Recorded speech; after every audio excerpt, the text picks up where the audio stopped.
মহানগরীতে গণপরিবহনের নৈরাজ্য চলছেই। প্রতিদিন গন্তব্যে যেতে সময়মতো পৌঁছাতে অনেকটা যুদ্ধের মতো এই চিত্রই বলছে যাত্রী দুর্ভোগ কতটা চরমে। ৫টার পর থেকে ওয়েট করতেছি, প্রায় ৪০ মিনিট হয়ে আসলো। বাসের সংখ্যা খুবই কম, কোনো বাস তো দূরের কথা, কিছুই পেলাম না। এমন দৃশ্য প্রতিদিনের। সবচেয়ে বেশি বিড়ম্বনায় পড়তে হচ্ছে নারীদের। দরজা আটকানো, এজন্য উঠতে পারতেছি না। আর হয়রানিমূলক তো আছেই। সংরক্ষিত আসনে নারীরা বসতে পারে না অনেক পরিবহনে, প্রায়ই চলে এমন বাকবিতণ্ডা।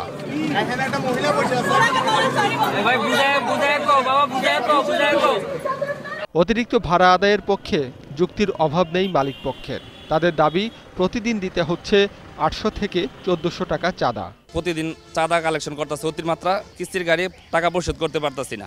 আমি গাড়ি ব্যবসা করব না, গাড়ি ব্যবসা বর্তমান বাজারে ভালো না। মালিক পক্ষের এমন অভিযোগ অনুসন্ধানে মিলে অন্য চিত্র।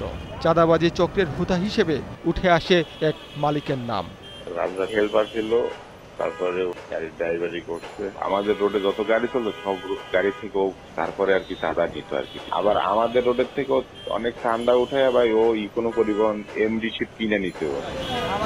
এই পরিবহনের বিরুদ্ধে রয়েছে বাড়তি ভাড়া আদায় সহ বিভিন্ন অনিয়মের অভিযোগ। আমাদের এটাতে টিকিট করা হয়েছে কোম্পানির পক্ষ থেকে দুইটা, একটা ৫০ টাকা আর একটা ৭০ টাকা।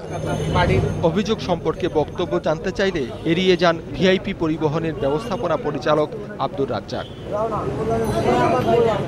পুলিশ বলছে তাদের কাছে এ বিষয়ে কেউ অভিযোগ করেনি। কোনো যদি অনিয়মের সাথে জড়িত থাকে অবশ্যই তাদের বিরুদ্ধে আমাদের মামলা হবে। সবাইকে আমরা বলি যে আমাদের কাছে অভিযোগ করবেন, আমরা সেই অভিযোগের প্রপার ইনভেস্টিগেশন সাপেক্ষে, প্রপার ইনকোয়ারি সাপেক্ষে আমরা তার বিরুদ্ধে ব্যবস্থা নেব। বিশেষজ্ঞদের পরামর্শ, গণবান্ধব পরিবহন ব্যবস্থা গড়তে নিতে হবে কঠোর পদক্ষেপ। ঢাকা শহরের উন্নয়নের জন্য আমাদের মেয়রকে আধুনিক যুগের মতন করে ক্ষমতায়ন করতে হবে, ধাপে ধাপে ক্ষমতায়ন করতে হবে। মেয়র সিদ্ধান্ত নেবে কোন রাস্তায় কয়টা বাস চলবে।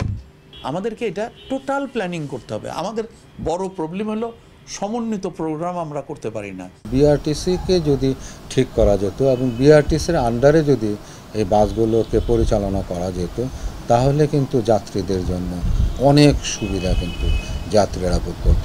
কিছু অসাধু ব্যক্তি আর চক্রের জন্য এই সেক্টরে এত অরাজকতা বলে মনে করেন সাধারণ মালিক শ্রমিকরা। মানিক শিকদার, ২১ টেলিভিশন, ঢাকা।